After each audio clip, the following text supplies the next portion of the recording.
Bam! Here we are. We are live, and it's Tuesday. And John, the Cowboys lost again. And Sad boy hours. and unfortunately, early in the game, it felt very similar to what we saw in New Orleans, or versus New Orleans, and a lot of the same issues popping up in different ways. It felt like.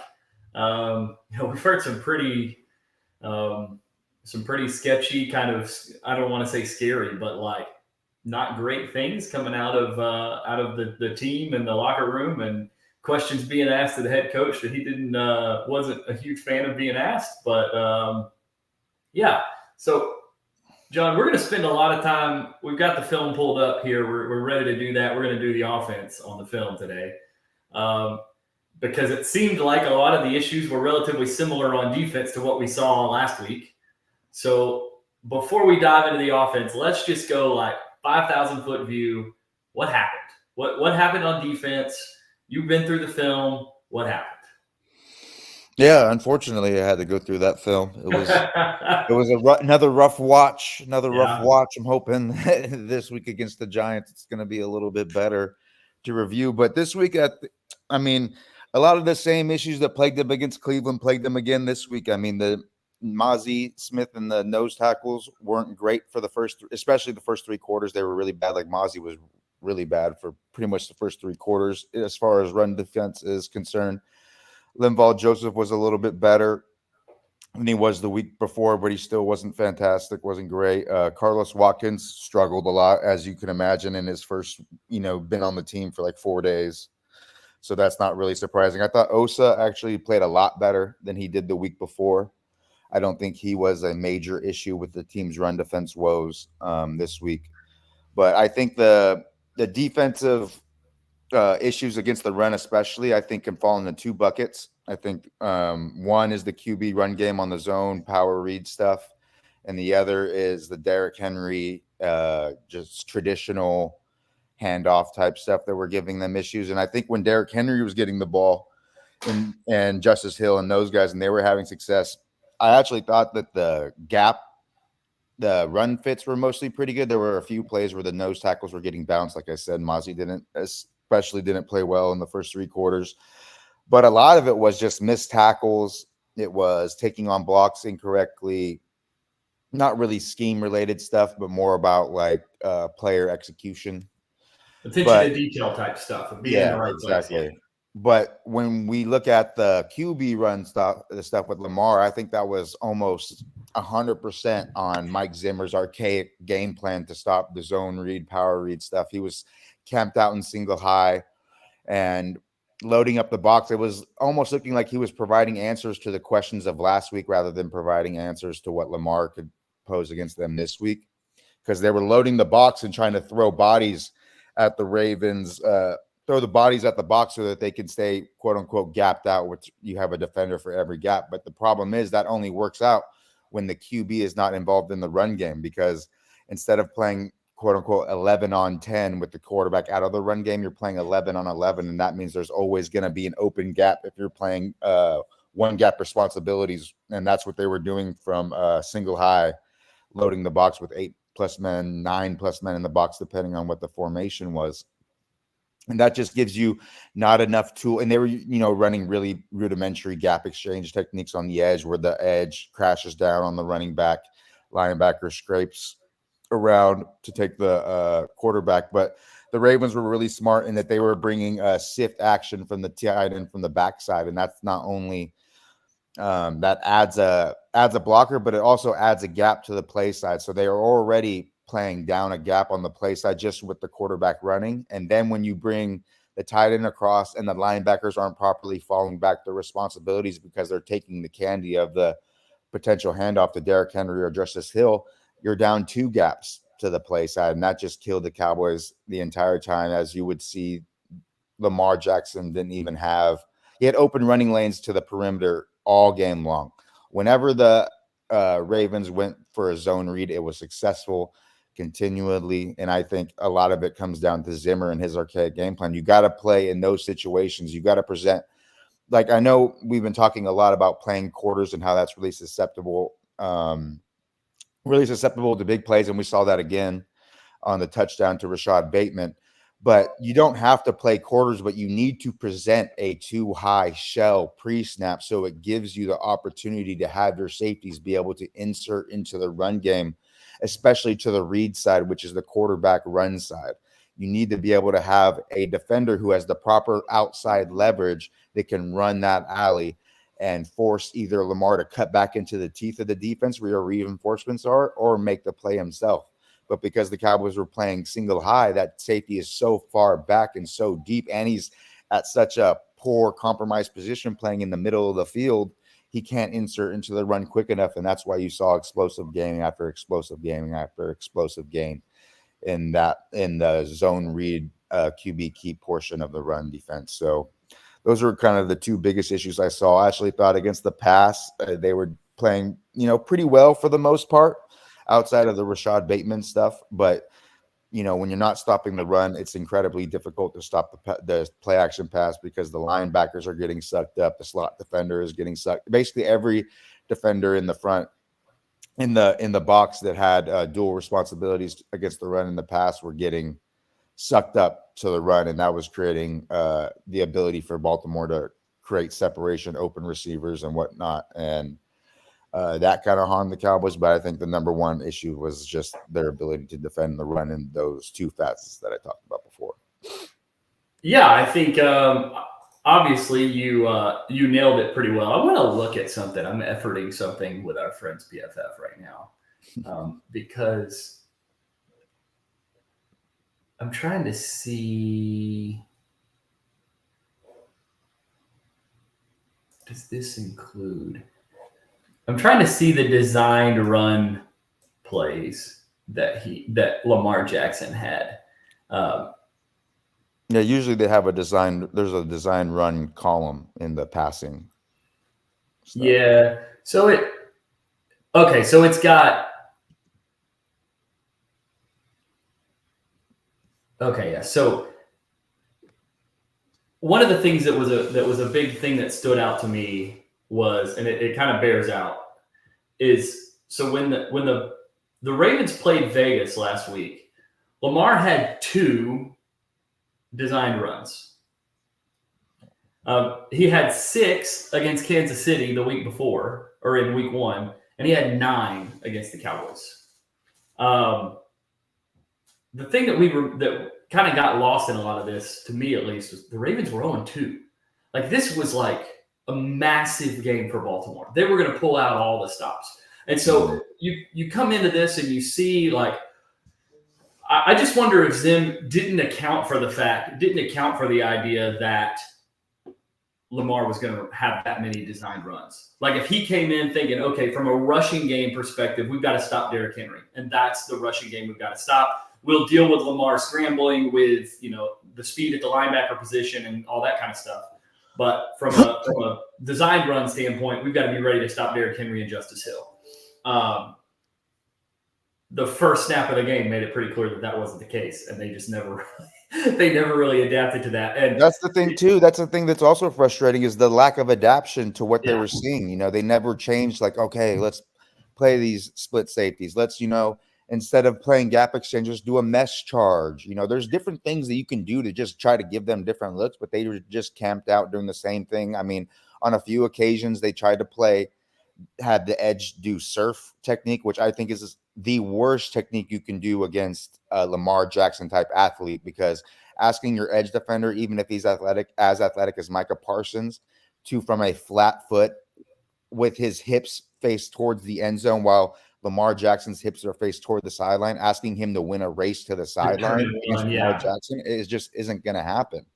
It's just that's why sorry about getting on my soapbox real quick, but everybody that's blaming Micah and DeMarcus Lawrence for these design QB runs being so well because they're quote unquote the edge defender and they didn't set an edge for that is the point of a zone read. They are reading that defender and making him quote unquote wrong on every snap. If the edge, if the read defender makes a play, it's because the QB read the play wrong. It's not because the edge defender did anything fantastic. Or the edges, or in Micah's case, there's a lot of quarterbacks. He's a better athlete than like for example, like Jalen Hurts. Like you can play a surf technique against Jalen Hurts because Micah is so much faster than Hurts that he's still going to make up that ground and be able to catch him before he's able to make a notable gain.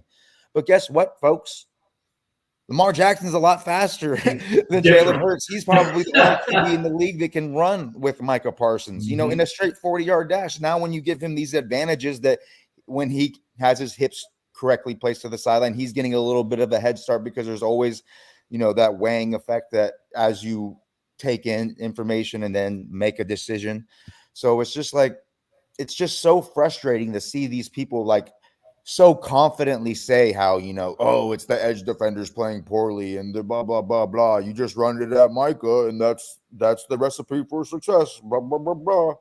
It's just so frustrating. And it just shows a complete lack of knowledge about the ways to defend, like just basic biomechanics, so many different factors. Sorry, it just frustrates the heck out of me the last couple. No, you're good. You're good. I also think we have to be careful about like, you know, we can, guys like you, guys like me with some of this stuff, we can watch the tape and we can make really strong assumptions about what we think was supposed to happen on the play. But sometimes, and there are things like on offense, and there's a couple of plays I remember watching this tape, and I remember going, why did Dak choose to go to that side? Why did he pick that side? Why would he turn to the two-man receiver side with three defenders over there when it's 3 versus 3 on the, like, why would he choose that? So sometimes we don't know, we don't understand. And so we default to the things that we think we understand, right? And some guys will always lean to, oh, it's an outside run, it's the edge rusher's problem. Or, you know, there's times when like an edge rusher will collapse on a zone read and the linebacker won't immediately scrape. And the easy thing to assume is that the linebacker was wrong for not scraping, right? When sometimes it could be the edge maybe the edge was supposed to surf and the linebacker was supposed to, you know, or maybe the edge, maybe they're playing a, you know, Nate Tice calls them better beasts, where, you know, the linebacker's job is to make the defensive lineman right. And if the lineman hesitates, then the linebacker is going to hesitate too, because he doesn't know what to do. And, you know, we've talked a lot about, you want Micah Parsons playing forward. Like you want him playing downhill attacking. And one of the things that, you know, teams like Baltimore can do that not every team can do, because not every team has Lamar Jackson. But some of these teams with these mobile quarterbacks, they can make Micah Parsons play side to side, and it slows him down a lot. And when you get Micah Parsons playing side to side, the whole feel of this defense is different. Like there was one play on defense, they finally got him to like 3rd and 6 or 3rd and 7 after I think it was a false start penalty or something like that, moving back at 3rd and 6. And they finally get to line up in a 5-0 front and put Micah over the center, and he comes downhill and whips Tyler Linderbaum. And it's like Lamar's scrambling as soon, and he gets the ball out for a little completion, but they get to stop to force 4th down. Like that's what the Cowboys defense is supposed to feel like. But whenever because of the way they right now just can't deal with the run game, they never can get to that feel. Because, I mean, I think Lamar threw 14 passes and there were 2 true pass sets or something like that. And one of them was that one. Like they don't have the ability right now to put people into their kind of game script. And it's just destroying the vibes and the feel of what this defense is supposed to be. Yeah. And going off what you're saying about like not knowing exactly what was going on, that's why I made sure to couch like all of my statements yesterday. Like this is what it looks like. Yeah. It appears to be. I'm not in the meeting rooms, so I can't be 100% sure. But since then, I have reached out to multiple people who are in those meeting rooms. And they do say that what Zim was trying to do was take the thinking out of it. He didn't want his players to be processing, like, is he going to give? Is he going to take? He wanted everybody to quote, like the Dan Quinn philosophy of play fast. Yeah. In those situations. So that's why they were continually doing that. But then that's why I get upset about the lack of adaptation throughout the game and just, you know, boneheadedly sticking to that point. So it was, and also even when you can't even when for me personally, even when I can't get a hold of somebody who are in those meeting rooms, say like I have connections with people that are in certain meeting rooms and other ones, like stuff going on with the passing offense, I have no idea. I have no connections over there. You know, I don't have the capabilities or the context to be able to find out what was going on in those situations. But I think that's when it's important to reach out to people. That's why I reach out to you with passing concept things. That's why, we watch the JT, the QB school stuff, or you reach out to Ted and Wynn, you reach out to a Nate Titus, you reach out to these guys that we've created relationships with throughout our working careers in this quote unquote media space. And they are real experts in those situations. And while they also aren't in the meetings, they have much more, they are have much better expert level knowledge than say maybe we will, or they've seen more snaps, or they've been in those type of meetings before. So they know, with more confidence what they're likely saying, even though you can never be 100% confident in those situations. So like you said, it's hard to always know, but you can mitigate some of that confusion by reaching out to people who have more knowledge, or who are more, I'm losing the words, but who are inside those meetings, who have more, hands-on knowledge in those situations. So more direct insight for sure. Yeah, Derek, thank you. All right. Well, now that we've had our diatribe about the defense and things like that, this offense, John. Yeah. Oh, this offense. Running game just looks super, like the run game just looks super, super clunky right now. Yeah, So it feels very disjointed. Like it feels like these guys haven't played next to one another ever. Like I wonder if there was anybody talking about like the possibility that this could happen early in the season. Like if you put not real NFL players in your starting lineups and OTAs and mini camps and training camps, like what kind of stuff can happen? I wish somebody was talking about it. All right, let's get to it. Let's get to the film. This is the first play of the game, I believe. Let's make sure we're on the first play of the game. You're going to get motion. Yeah, and then we're going to get a little stick, double slant flat down here at the bottom. This is one of the ones I was talking about where the 3/3. Sure, not 100% sure why Dak picked that side, unless, and again, this is part of Dak playing as fast as he does. He may have looked at this and said, okay, so the concept is this: you've got stick here with a flat out that way, and you've got a slant here. Or no, hold on. Stick, flat, slant, slant. Dragon. Oh no, it's lion. So it's kind of both of them. Yeah. it's like a dragon lion or lionfish or something.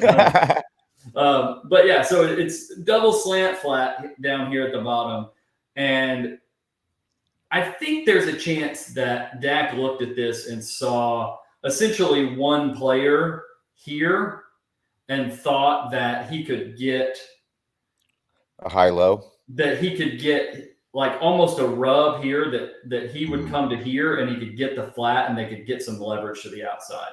That's almost got to be what it is, just because of how quick he gets the ball out here. Like, pop, ball's already out. And you can tell it looks like he thought pre-snap that, yeah, they've got 3/3 out there, but really and truly at the point of attack, they've got 1/1. And it just so happened that linebacker just ate that space.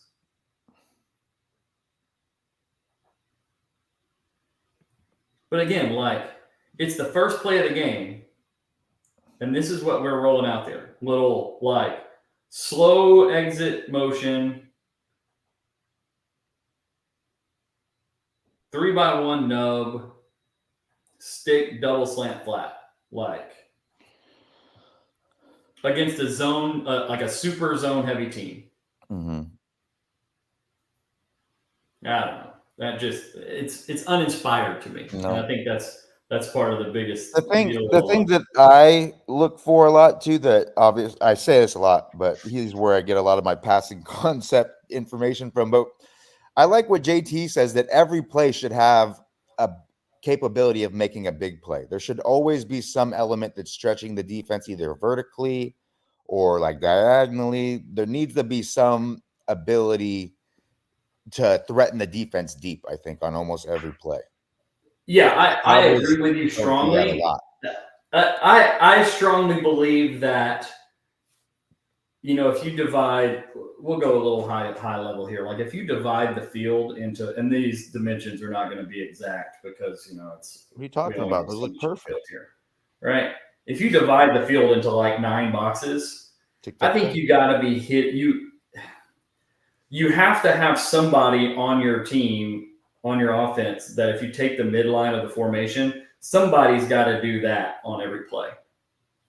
Whether it's here or here, or heck, even here, doesn't necessarily really matter, especially with all these zone and match coverages and stuff like that you see. Like you have to have somebody crossing the formation every play. And there's just too much of that quick game stuff that just like becomes like, okay, these routes happen over here, these routes happen over here, and maybe there's somebody over the ball, but you just wind up in those windows. So that's my little diatribe for the day, at least. Mm-hmm.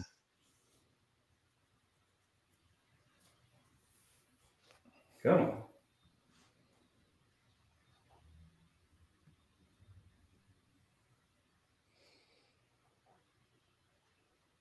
Also, one thing that I've noticed that I really don't like is how much of the motion and shift that the Cowboys use.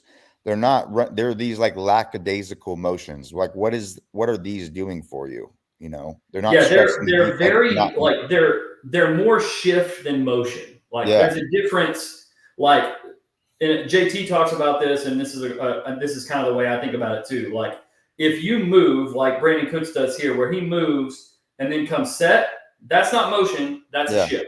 100%. Motion would be like what he did on the first snap, where that little exit motion. But even that, and like even then he's like kind of set, yeah. But like motion compare is that to like the 49ers and the Dolphins and the Green Bay Packers, how they have much more urgency with their motions, Absolutely. And like a shift, you don't have to be super urgent. Just go get there. You're going to get set anyway. But when you go in motion, like you gotta be moving because you're trying to create voids in the defense. You're trying to create confusion. The only way that happens is if you go fast. Yep. So you get like this sift action, and here it's a bootleg. So here's what we're going to see. We're going to see somebody's going to go to the flat. It happens to be Brandon Cooks here. Somebody is going to go run some sort of a clear, and somebody is going to wind up in this space right here. And he winds up creating a 3-level concept. Usually you can get a lot of guys in protection, so you can kind of get it mashed up. You usually get some help here or actually he's going to go the other way. You get some help on the backside here. This guy is super dangerous because of the fact that you're rolling guys out and you're not blocking them. And then you wind up with your tight end. I believe that's Brevin Spanford basically falling down, which messes up the timing. Then you're going to get a holding penalty on this on 99 on Cooks. But no, it's Lepke that fell down, running the clear out. Yeah. Then you get the fast flat option with Cooks, the middle, like the crosser option, the over route with Schoonmaker, and then Brevin Spanford is going to kind of be the secondary flat. And you got the holding call, so it kind of bailed you out. But like to just line up in 13 personnel, motion the wide receiver in, and then run like boot with your fullback running a deep corner as your clear. And look at the linebackers on this play. There's no running this when defenses don't have respect for the Cowboys' running game. Like they barely come up. Yeah, they didn't. They came up a step. Like, compare that to the way the Cowboys were moving against the play action of Baltimore's. It's night and day difference, and it's because the Cowboys had to respect the Ravens' run game, while the Ravens didn't have to respect the Cowboys'. Yeah, and I also don't like, again, super zone heavy team. You've got a zone corner right there. Like, the only hope you have of this play hitting for anything is if that zone corner drives down on Brandon Cooks hard, and then maybe you can hit the over. But this play's DOA. It's dead on arrival. Mm-hmm. Again, like, relatively uninspired. I appreciate the put big personnel on the field and run play action idea. Like, that's great. That's awesome. But we can do better than what we put there. Again, quick shift. Like, okay, I'm going to come. Wait, oh, nope, you got to be right there in the C gap. Motion 2 wide receivers in tight to the formation and run duo.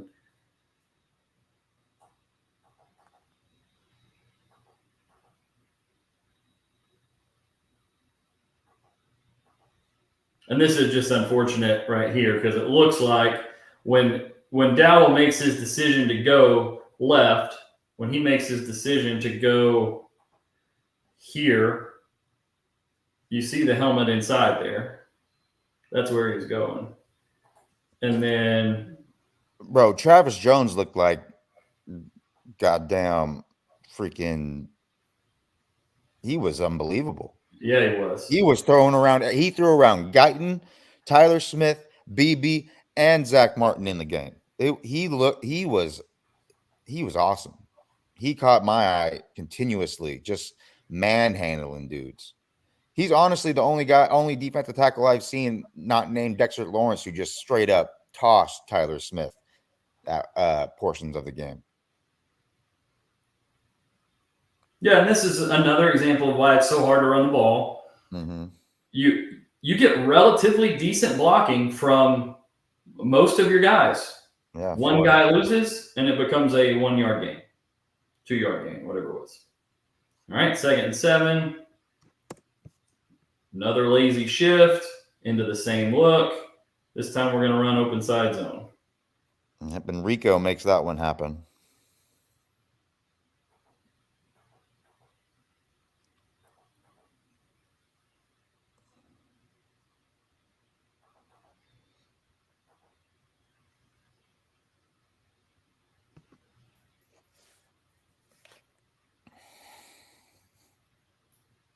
Oh, man, quarterback sneak. We don't need to watch quarterback sneak. Dak's good at it. He gets first downs. He's a hoss. All right, and here we go. 1st and 10. We just got a big first down. We got some momentum. We are, what's the score? Still 0-0. We got some stuff moving. First drive of the game. 1st and 10. Let's line up static 2x2 with a fullback in the backfield.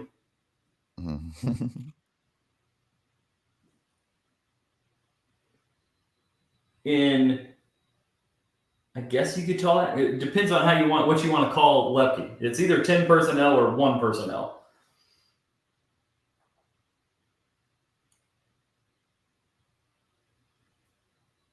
Ravens did a good job disguising there, showing 3 high before the snap and then going to a cover 2.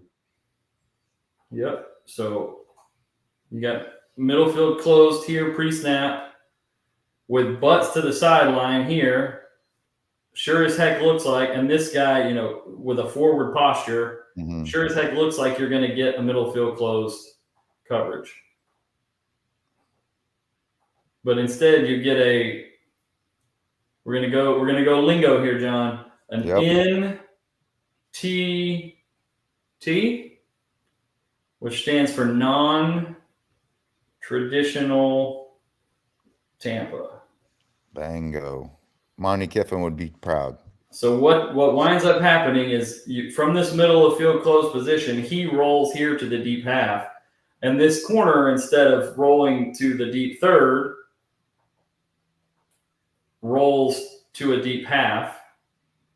And then this guy rolls down, and you have your flat defender here, one of these guys will drop out into the half, and then this guy will run the Tampa. And so you wind up with what looks like traditional cover 2, but you get it in a non-traditional way. Boom. So Hamilton drops out, corner drive goes to the deep half. One of the blitzing linebackers drops and tries to get underneath Cooks, and Dak just fits it in. And this is one of those situations. This is one of those times when the way you actually get teams out of these 2 deep looks is, and it looks like Dak sees the role. Like, he sees it. He knows what's going on, because that's a really tough throw to make against cover 3. So he clearly got the read. Like, he knows what's happening here. If you want to throw teams out of cover 2, you don't do it with the stick route at the sticks. You do it with this route right here.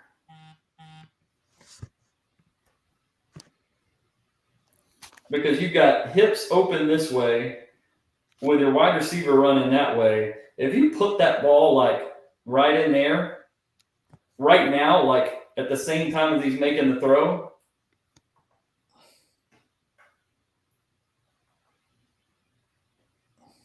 but whole throw, yeah.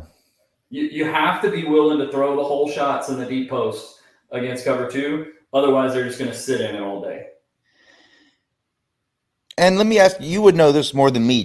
Does Dak seem less apt to take the whole shots than he is to take? Obviously, he's less, but how much less does he take the whole shots than like the seam shots that everybody talks about that he loves taking? Oh, he loves the freaking post or the seam, man. He loves it. And there's one here in this game where he takes it to Jake Ferguson against Tampa, and it's just like the prototypical, like, okay, the linebacker turns his head, and I'm just going to throw it right at the back of the linebacker's head here. He does it a little later in the game, but I think he's way less likely to take the whole shot. He does hit right before the half. He hits CD on like a really unlikely throw where he winds up hitting him down the sideline in a hole in zone coverage. That, like, I don't remember if it was against 2 or 3, but he winds up hitting him in a really tight spot down the sideline. This play is a little bit unfortunate because we saw Lepke fall down on the play action earlier, and we get another. This is kind of a neat design. We got a different protection look. We got the guard pulling. We got the play action look, and we're trying to get some attack down the field. And Ferguson gets collisioned and then kind of stumbles coming out of the collision. Dak's off of him. And this is one of those ones where it's like, I don't know why you don't just rip this ball right now. Yeah. Because what you have is you have some version of, we'll play this out so we can see the concept down at the bottom, because I think I remember what it is. Yeah. Okay. So concept-wise, you've got like a stop route, return route. You've got some sort of a seam route there. You've got a backside dig here, and then you've got another seam right there. And this may be to be honest with you, this may be like a version of 4 verts. Mm-hmm. And that's the special that route. Gives him the ability to convert these outsides, and this is the bender, this is the middle read. But when you pick this side over here and you read to this side first, what you want to be able to do if these aren't open is to come back and just drill this ball right here. Like, you want to, like, this backside dig route, you want to just spice this ball to like right there at like 15 to 20 yards down the field. And it's there. Boom. There it is. He's looking that direction. He's in a throwing position. Just freaking rip the ball right there. Put it right here on the hash. First down. Easy money. And instead he bails out. There's a little bit of pressure coming from Guyton, but like, that pass pro is good enough. Boom, hips come back. That ball should be out. Mm-hmm. And And he just doesn't. And then he winds up, trying to play hero ball flip to Rico Dowdle and no dice. Like, okay, boom, helmet goes that way. Not there, not there. Boom, flip your hips. Now throw the ball. But instead, we try to take off running. We got no window for that. Flip the ball. And you got nothing. So I am as big of a Dak Prescott fan as you will find. I think he's one of the best, count them on a hand. And Dak Prescott's got to be in there for you. The first half of this game was not his best ball. We give Mike McCarthy a lot of crap, right? This is really cool design right here. Mm-hmm. You're going to get into, again, depending on what you want to call Hunter Lepke, it's either, 22 personnel or 23 or 13 personnel or like whatever you want to call it. You got 2 tight ends, a fullback, and 2 wide receivers on the field. And you've got a wide receiver in the backfield here with an 8-man surface plus a condensed nasty split wide receiver. This is all good stuff here. Mm-hmm. And you're going to run mesh. You're going to run mesh railroad. You're going to run mesh rail. So you're going to have on this guy's going to run across here. This guy's running across here. This guy's going to sit over the ball. This guy's going to run some sort of post corner situation. Doesn't really matter. He's not really a part of the concept. And then what is normally your running back is going to run a rail route. And you can throw that rail route either here, kind of at the line of scrimmage, or kind of in the second window down the field a little bit, depending on how the defense reacts. But this is the guy you're trying to get the ball to. And so you wind up reading 1 to usually 2 to 3, and then every once in a while somebody will get to this backside shallow. We've seen Dak get to that before. It's very rare. So you wind up 1, 2, 3, and then 4. This guy's not really a part of the read at all. He's kind of a clear out alert kind of guy. He's an alert, right? Yeah, it's usually like pre-snap alert, like, oh, they're playing this coverage, or like they're in like a max blitz situation. Yeah, if you get 0, where this is where if you get 0, like a really obvious look where this guy, where there's nobody back here, and this guy's running like a post, and you think he can run away from that corner, then yeah, you alert it, and you're hot. We've seen him throw this like the hot corner to Brandon Cooks. He tried to do that again in this game, where you just kind of bail out and give yourself as much time as you can and just like yeet it down the field as far as you can. But you're gonna get this mesh. Unfortunately, they get the end man on the line of scrimmage that drops right into the right into it. And it wasn't the tight end running the mesh, it was Tolbert, which, so Tolbert runs the mesh, the tight end is going to run the down the field route, which part of me gets because it gives you a guy with speed moving across the field. But again, like, are we really testing the defense down the field with Luke Schoonmaker running, whatever, or Brevin Spanford, whoever that is down there? They all look exactly the same. They're all the same person running that little corner route. No, you're not. And so, unfortunately, like, this is a cool design. This is a cool way to, like, let's bring our wide receiver 1 into the backfield in a way that's designed to get him the ball on the move. A lot of times you can get it against a linebacker because of the alignment. You're just going to get a linebacker on that guy. And you get big personnel on the field, which increases the odds that that's going to happen and all that kind of stuff. And they just happen to. And again, I say they just happen to. This probably is not an accident. This is probably a check that they have built for when CD winds up in the backfield, that end man on the line of scrimmage is going to make sure they don't get out leveraged. Mm-hmm. And then you wind up with a slot pressure coming off the end, which Dak knows. He knows he's got to get the ball out, tries to buy himself some time. Probably should have just like flipped the ball to Brooks right there. But again, like, he's on a full sprint running for his life. Like, throw the ball away, live to play the next play. And this was something that was consistent throughout. More good disguise from the Ravens. They line up like they're going to be playing a cover 1, cover 3, and then they rotate to a 5-man pressure cover 2.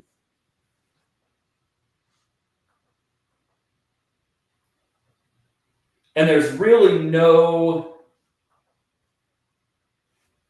We talk a lot about the pre-snap tells for the pressures, and really there's not one here for Hamilton other than the fact that he's quite a bit outside on Schoonmaker. But you could be, there's a lot of coverages where he should be right there anyway.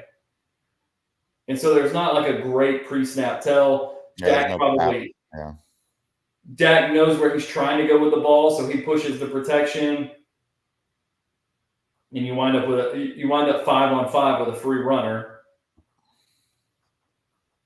But again, Dak knew where it was coming from, knew where his pressure was, knew where he was hot off of, and the play didn't work, even if it was good design. But it definitely felt like they came into this game with like, we're going to play big personnel in this game, and we're going to try to pass out of it. And it didn't really work out all that well for him in the game. False start on Ferguson. We can watch 8 angles of that. 3rd and 15.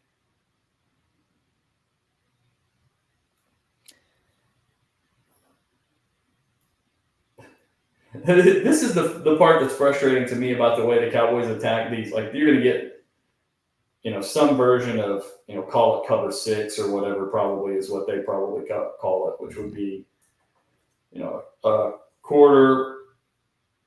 You're going to get a half-field player here and a quarter player, and then this guy is kind of the post backside player in that cover 2 side. Boom.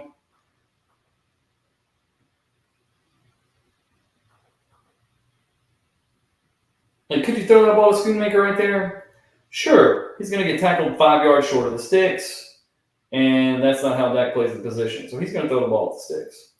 Dak consistently has one of the plays out almost like a cover 1. Yeah. There he goes to the middle. They're playing sticks coverage, like stick man. Yep. You're right. But again, we got 15 yards to go on a first down, and we're just going to run everybody right down the field with the sticks. And it's like, it's not all go special, which, would be, here, seam, and then big deep crosser like that. It's like this is just like a little dig route. Like, this is asking, essentially what you're doing here is you're asking Luke Schoonmaker to go run away from a safety. Or you're asking Brandon Cooks and Jalen Tolbert to separate in a big way down the field, or CeeDee Lamb against a safety that's got him by 3 inches and 30 pounds. And just not a good route by CD either on that one. And there's a lot of conversation to be had about the body language there,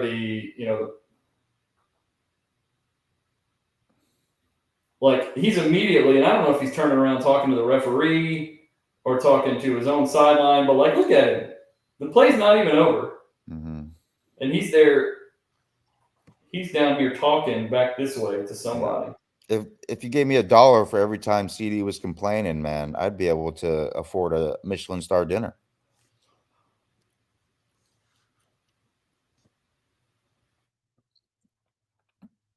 Just not really inspiring offense. Again, big personnel on the field. Little shift before the snap.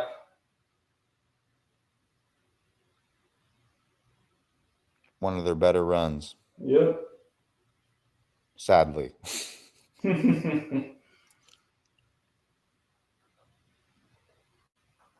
Little inside lead zone. Mm-hmm.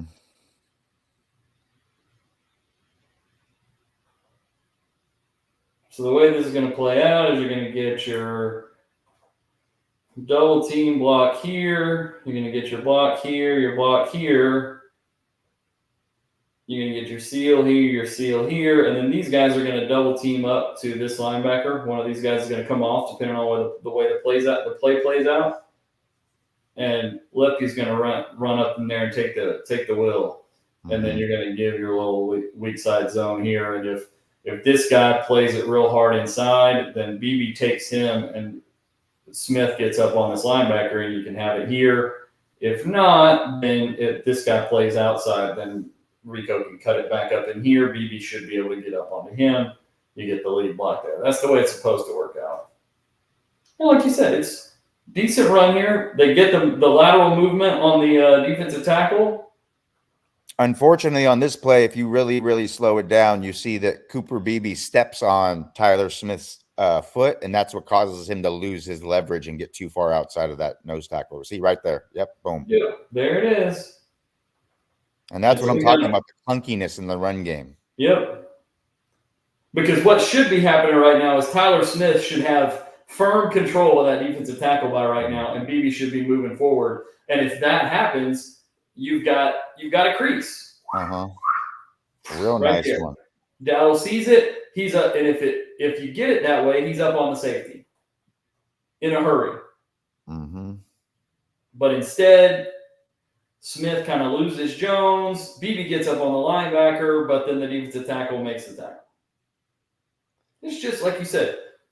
This is why I talk about why it's so hard to run the ball, and you get your Hall of Fame right guard over here. Looks like Hall of Fame right guard gets tripped up by the fullback. Yep, exactly. Loses his leverage, so then he's pushed back, and the hole gets squeezed even more. It's almost like they should have been practicing together all of training camp instead of the last just week. It's too bad nobody said that, John. I know. Not a single soul that talks about the Cowboys said that going into the season, that it might be important for them to get some practice together. Another run game. This looks like duo. Yep. John duo from inside zone. I go by which direction the center goes. Yeah.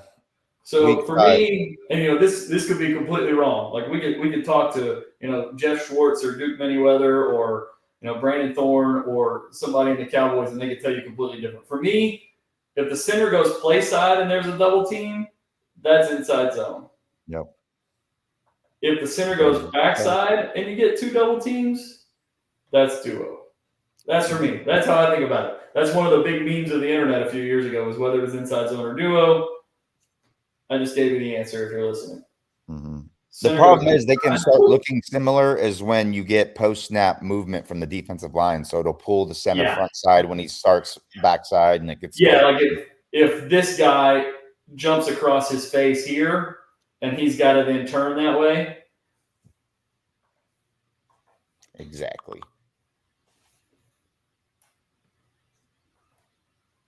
Again, two decent double teams, not a ton of movement, but you got them stocked up. And really on duo, you're trying to read the second level players anyway.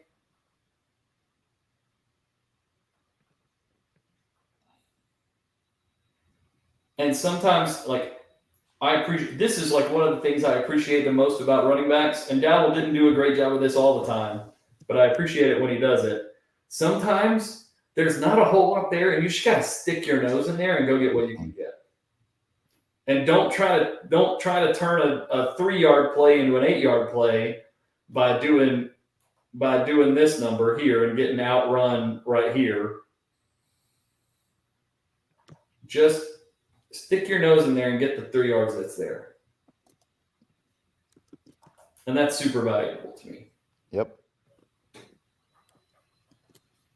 That's what that quote unquote hidden yardage. Yeah. And the thing is that's not yards above expectation. That's not yards after contact. That's not any of that kind of stuff. But that's could have been a negative play.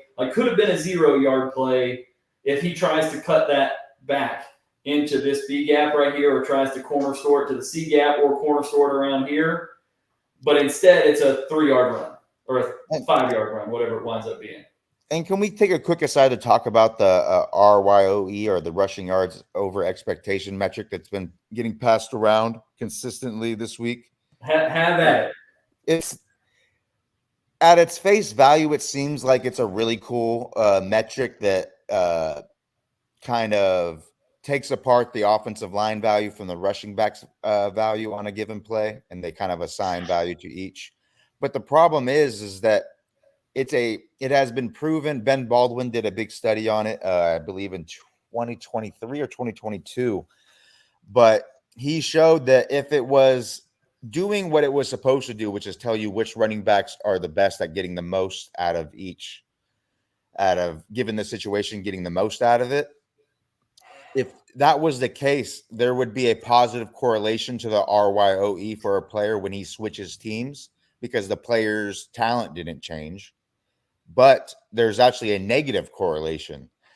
And he went on to show like a bunch of other factors that show that it's much more of a team stat than it is a player stat. So I think for the way that people are use it to try to describe, how well a running back is playing or a backfield is playing, it just doesn't do an adequate job of doing that. So I've kind of moved away from using that as kind of like the Cowboys running backs aren't playing up to their potential. They need to trade for Breece Hall or whatever. I think it's just one of those things that it doesn't adequately measure what it was set out to measure. And it's one of those things that just is just good fodder for the media, even though I don't think it holds a ton of value. Yep. I believe, and I couldn't find this when I went back to look for it, but I believe I read that it's based on pre-snap alignment. Mm-hmm. Like it's based on where the guys are pre-snap, and that's how you decide how many yards are expected. So it's like, we looked at that play earlier where, Jones just beats Tyler Guyton at the line of scrimmage. And like it looks like, okay, they have an opportunity to get a decent gain here pre-snap. Guyton misses a block. Now all of a sudden it goes from what should be a 4-yard play to a 1-yard play, and now we're ascribing that to the running back. Like that doesn't jive for me. Yeah. It's kind of the same thing as with the separation metric that's been going around about how it's what the separation is when the ball arrives, which is heavily influenced by the placement of the pass. So it doesn't adequately, measure how well a receiver is creating separation throughout the route. It's just at the very end. And that, as I said, is very influenced by where the quarterback throws it. He can throw it to a place where it causes him to create more separation, and he can throw it to a place where it takes away any separation he may have gained. So that's another metric that I think is being used too willy-nilly by many of my media compatriots. So again, we get just like this is at least you've got some motion that doesn't quite settle. It's not super urgent, but they're moving across the field. He's going to run the clear. You got CeeDee Lamb coming across the field. And now this is like yes, it's a condensed split, but you're still, 5 yards there outside the tackle running across the field. And the goal of that flat route is to out-leverage defenders. Like, how are we out-leveraging defenders with a guy starting from that far away? Now, Dak bails it out because Hunter Luepke's a baller. And that's a great play by a fullback. I kind of joked around a lot early in the offseason and stuff. They should just make Hunter Luepke running back 1. And I'm getting further and further down my path in that direction. All right, we're going to fast forward. We're spending a lot of time in the doldrums here. Let's go and see if we can get.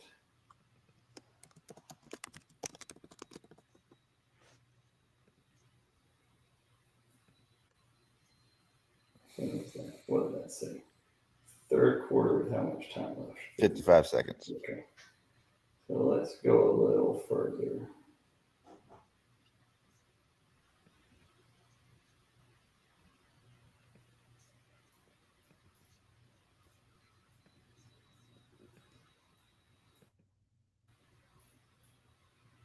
Okay, here we go. 10 minutes left in the game.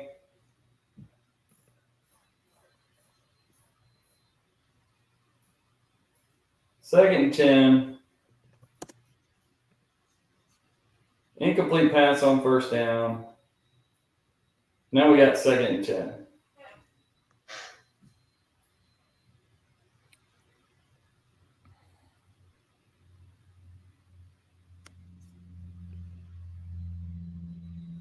Another coverage rotation.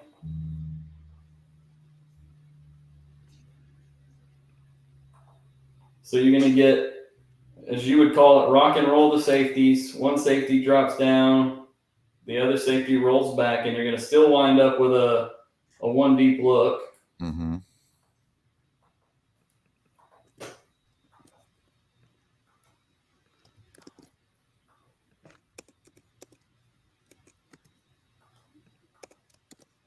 I don't really know what the concept is front side. I don't know what Turpin is doing down there, but boom, and the thing is, like, this is the frustrating part. This is the throw I wanted Dak to hit on the backside to Brandon Cooks earlier.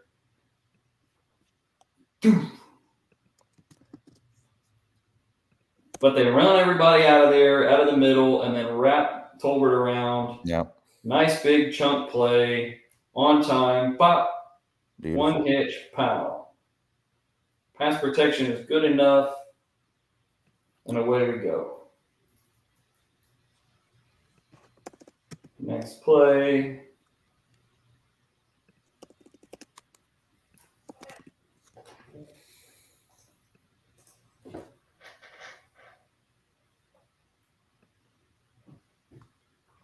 Little four verts action. It looks like both of the inside guys kind of wrap around and look like they're running the bender.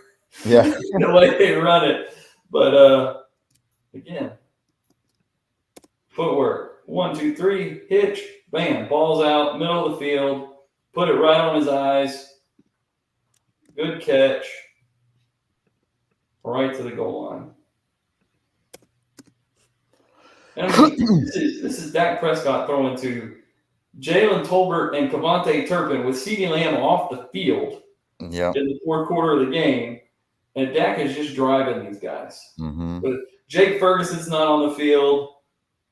The skill personnel on the last couple of plays has been Brandon Cooks, Luke Schoonmaker, Kevontae Turpin, Jalen Tolbert, and Hunter Luepke. And you got people out here saying Dak Prescott needs help. And he just walked him down the field. And again, this is not like, hey, we're going to come out and play. And now this is relatively static, cover two, like, I get it. But part of that is, when you play these open formations like this, like the Cowboys are in, it's harder for defenses to disguise. Because they have to cover more ground. They have to cover more space.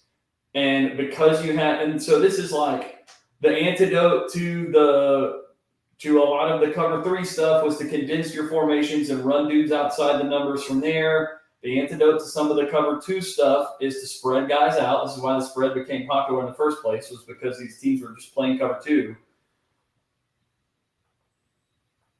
Spread guys out, make them get width, and then throw the ball inside.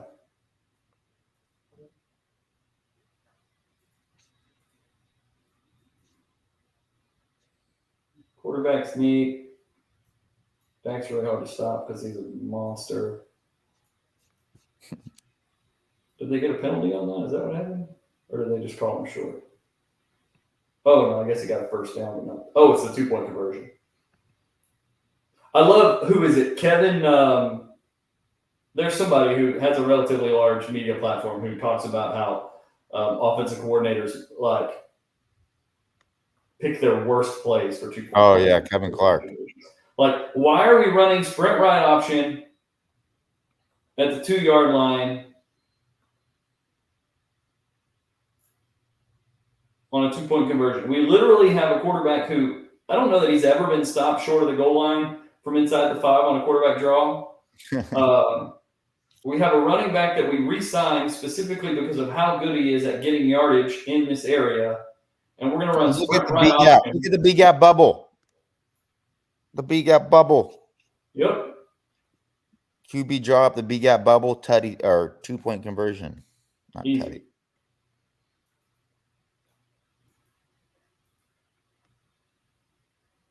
All right, they get the ball back. I think this is after the onside kick. Little draw. Again, here's your bubble again. This time he gives it to the running back. Tight end can't make the really block. good at football. Ferg makes that block. That could have been an even, Yep. Again, 10+ it's yards. one of these plays where, like, depending on where you record it, like if you say, right, here, how many yards is this play expected to get? You would say a lot. You got everybody blocked. You got a tight end up on the safety. Your center up to the second level on the linebacker. You would say this play should be out the gate to the second level. And then 1-2 steps later, the defensive tackle is off his block. The safety is off his block. And now now it's a 3-yard play that he turns into 5 by making the right decision.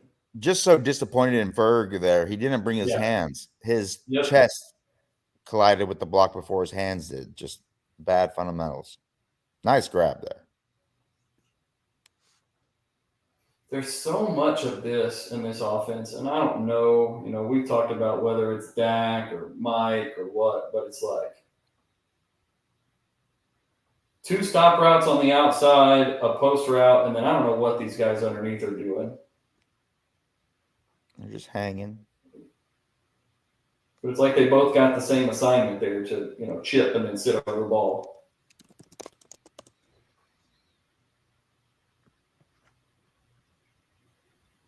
All right, guys, we are out of time. It's past the hour. I don't know about John. I can't go over today. John, thanks so much, buddy. This is fun. It wasn't fun necessarily to watch, but I'm glad I got to do it with you. Guys, if you enjoy this stuff, like, comment, subscribe, share, all the YouTube stuff. If you're run a business and you suck at accounting, hit me up. Silver Moon Financial is my company, sponsors the show.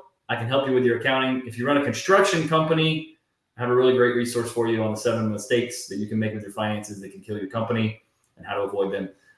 John, I appreciate it. We will see you on Thursday for a Thursday night football preview. Let's go. Game day edition of the Blue Star Lunch Hour. We will see you guys later. Thanks so much. See you Thursday.